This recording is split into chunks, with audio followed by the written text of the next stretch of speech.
हिजो बेलुका 81 भनेको एउटा सानो योजनाले हामीलाई बोजूसँगै लिएर गयो हाम्रो गन्तव्यतिर। स्वयम्भूनाथतर्फको यात्रा सामान्य यात्रा थिएन, यो त सम्झनाले भरिएको एउटा अनुभव थियो।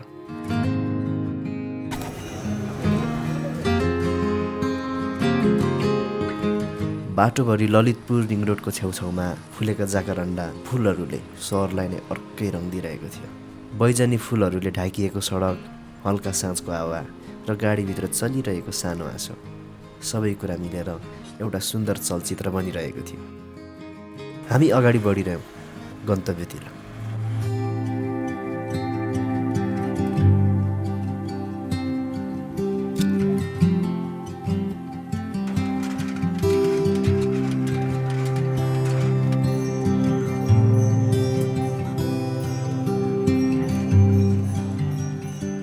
यो ठाउँमा म धेरै पटक आइसकेको छु, तर हरेक पटक यहाँ आइपुग्दा मनभित्र बेग्लै प्रकारको शान्तिको महसुस हुन्छ। सहरको कोलाहलभन्दा माथि उभिएको यो थलोमा म भगवान बुद्धलाई सम्झने गर्दछु। यहाँका स्तूप, प्रार्थना चक्र र पुराना संरचनाहरू सिर्फ ढुङ्गा र इँटा होइनन्, यी त आस्था, कला र समयको कथाहरू हुन्।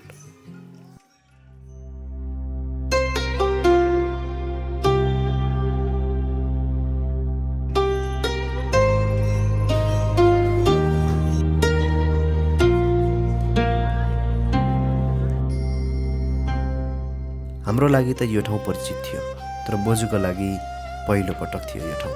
उहाँको आँखामा देखिएको आश्चर्य, प्रत्येक दृश्यलाई महसुस गरिरहेको त्यो मौन खुसी, त्यो क्षणले यात्रा अझ विशेष बनायो। त्यस बेला बुझियो सबै यात्रा घुम्नको लागि मात्र हुँदैनन्, केही यात्रा जिन्दगीभर सम्झना बन्नको लागि पनि हुन्छ।